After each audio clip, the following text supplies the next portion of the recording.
Et bonjour à tous, on se retrouve pour une nouvelle vidéo Moto GP. Aujourd'hui on va se débrief la journée du dimanche et globalement la course Moto GP. On va voir un petit peu qu'est-ce qui s'est passé dans cette belle petite course et vous allez le voir, il s'est passé bien des choses. Donc bref, on va terminer rapidement cette introduction, hein. Comme d'habitude, si vous aimez la chaîne et que vous voulez la soutenir et que vous ne voulez surtout rater aucune vidéo, n'hésitez pas à vous abonner, on est bientôt aux 20 000 et surtout, si cette vidéo vous plaît ou va vous plaire, pensez au petit like. On a donc terminé cette rapide introduction, on passe directement maintenant à notre débrief.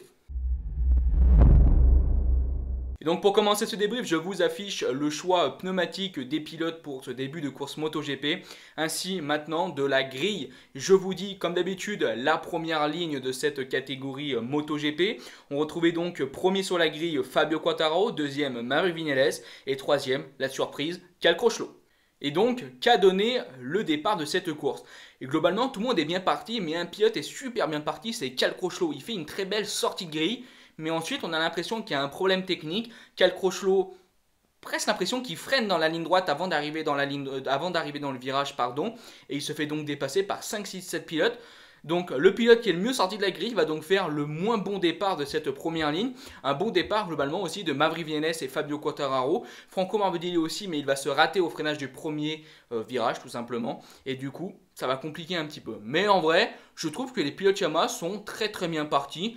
Et on n'a pas non plus de grosses surprises à part la méforme de Cal Crutchlow sur ce départ. On est donc maintenant au début de cette course. On voit rapidement quelque chose. Maverick Viñales est très performant. Il va prendre la tête et il va commencer à distancer le deuxième pilote qui est Fabio Quartararo. Juste derrière lui, on retrouve donc Alex Rins qui a fait un très bon départ et qui est en train de faire tout ce qu'il peut pour rattraper tout simplement les places de devant qui sont donc de Fabio et de Maverick Viñales. À ne pas en douter, Alex Rins était vraiment très performant aujourd'hui. Je n'ai pas vraiment cru personnellement en la victoire, mais dans ce début de course, Rins est en train de montrer qu'il est capable de la jouer. Il remonte, il va donc d'abord dépasser Fabio Quartararo et on est en train de voir qu'Alex Rins est extrêmement performant et qu'il va clairement tout faire pour jouer la victoire. Et quand on parle d'une Suzuki, il ne faut pas oublier l'autre, celle de Joan Mir. Il va remonter à la 3e place et on voit qu'il est en train de forcer. Il vient de dépasser donc Franco Morbidelli et Fabio Quartararo et on voit un Fabio Quartararo un peu en difficulté. On commence à se poser des questions, en tout cas pour Joan Mir, il est fort et on se dit il y a de grandes chances qu'il rattrape le groupe de tête d'Alex Rins et de Maverick Viñales qui ont pu du coup maintenant se recoller. Comme je vous l'ai dit, Rins revient. Et à 16 tours de la fin, ça y est, nous avons un changement de leader. Alex Rins finit par passer Maverick Viñales. Mais la performance qu'il ne faut pas rater dans ce début de course, c'est la performance d'un pilote Honda HRC. Oui, c'est une nouvelle fois, Alex Marquez, qui est en train de faire une remontée du feu de Dieu. Je vous rappelle qu'il est parti 11e et à 14 tours de la fin, Alex Marquez est 4e. Bluffant et on se dit, mais attends, mais que va faire Alex Marquez?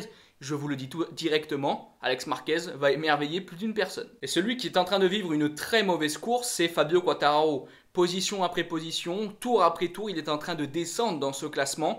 C'est de plus en plus mauvais, il se retrouve 7e, et puis il descend, et puis il descend.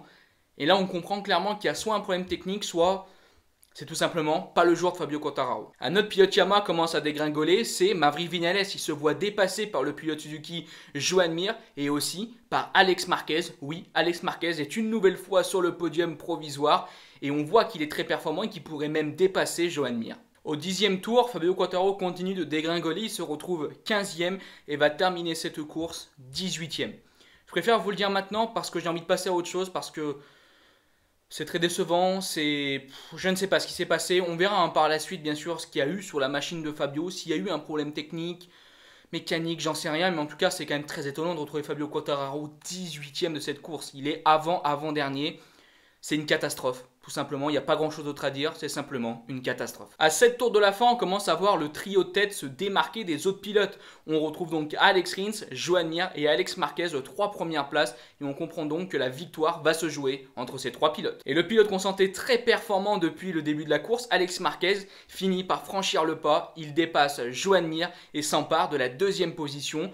Un Alex Marquez complètement déchaîné qui est peut-être mieux en termes de pneumatique vu qu'il avait un pneu médium avant, à la différence des 2 pilotes Suzuki qui avaient un pneu soft avant. Et cette bagarre qui se faisait à 3 est en train de changer. On commence à comprendre qu'il va y avoir en fait 2 hommes qui vont se battre pour la victoire. C'est donc Alex Marquez et Alex Rins 2 Alex et ça va se bagarrer fort. On sent bien qu'Alex Marquez a envie d'en découdre, il veut gagner cette course. Il est de plus en plus agressif, il est à 2 doigts de dépasser Alex Rins et dans l'avant-dernier virage de ce Grand Prix, il finit par y avoir une énorme frayeur. Alex Marquez se rate, glisse un peu, est à 2 doigts de tomber et là, Alex Marquez n'est pas tombé, gros cri de soulagement. Mais on a eu très peur, car oui, Alex Marquez n'arrivera donc pas à rattraper Alex Rins, sûrement qu'il a aussi un peu géré, mais en même temps aussi il avait perdu un peu de temps à cause de sa glisse au 3e tour, et donc ce fut compliqué de revenir sur Rins. Et donc oui, le grand vainqueur de ce Grand Prix d'Aragon est donc Alex Rins, encore un nouveau vainqueur, 8e vainqueur dans cette catégorie MotoGP lors de cette saison 2020, c'est absolument incroyable. Alex Rins a fait une course de démonstration, a eu un énorme rythme, malgré son choix de soft, n'a pas dégringolé en fin de course, donc voilà, une maîtrise complète de Alex Rins et donc un grand bravo pour sa victoire. Alex Marquez lui va donc terminer 2e, un nouveau podium, le back-to-back comme on dit. Et je suis super heureux. Personnellement, je suis super heureux. Il a prouvé que sous la pluie, il était très rapide. Et aujourd'hui, il a prouvé que sur le sec, il était aussi très rapide. Voilà, dommage qu'il n'ait pas pu jouer la victoire jusqu'au tout dernier tour. Mais quelle performance d'Alex Marquez. Et 3e de ce podium, c'est un 2e pilote Suzuki. C'est donc Joan Mir qui, comme pour les autres pilotes, a fait une course sereine, a sûrement un petit peu relâché en fin de course pour ne pas chuter. Il fallait profiter clairement de la méforme de Fabio Quartararo qui était donc 18e. Donc Joan Mir a consolidé sa place de 3e et tout va bien. On parlera bien sûr après ce débrief du classement du championnat du monde. Mais automatiquement, avec une telle performance de Joan Mir, une telle méforme de Fabio, il y a eu du changement. 4e, 5e et 6e, on retrouve donc Maverick Viñales, Takahaki Nakagami, un autre pilote Honda. Et 6e, notre cher Franco Morbidelli. Je suis un peu déçu parce que j'avais parié pour lui sur la course et...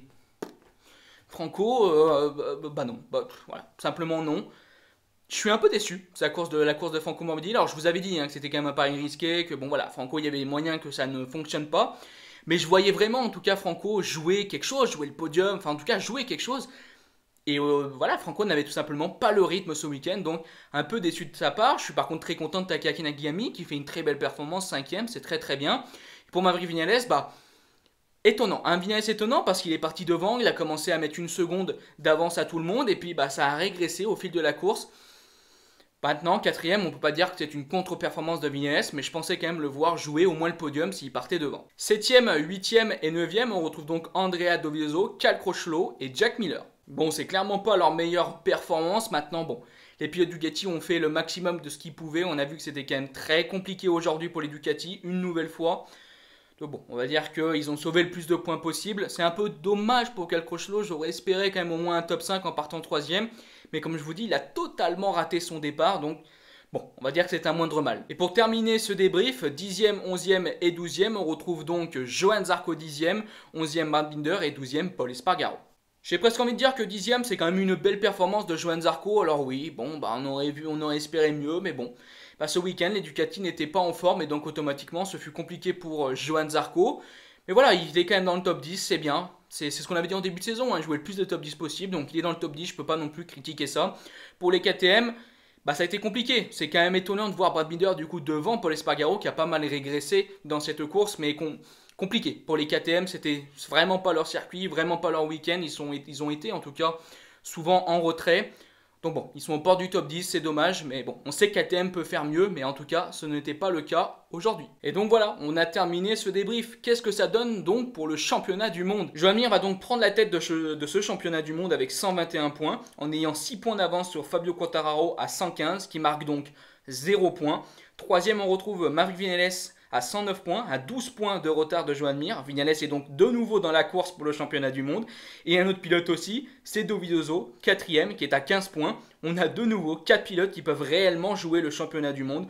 Tout est relancé. Donc voilà, pour moi c'est la fin de cette vidéo. Un petit message en fin de vidéo du coup, je voulais remercier une nouvelle fois tous ceux qui ont été en live avec moi, qui ont vécu la course avec moi. C'était vraiment très sympa de votre part, donc un immense merci à vous. Globalement, on a terminé cette vidéo, donc aussi un merci à ceux qui ont regardé jusqu'au bout, à ceux qui continuent de regarder les vidéos MotoGP jour après jour, semaine après semaine, mois après mois, et même année après année. Donc un grand merci à vous. C'est la fin maintenant de cette vidéo. Je vous remercie de l'avoir regardée. Si elle vous a plu, n'hésitez pas à liker, partager, commenter. Je dis bye bye les potes. Ciao.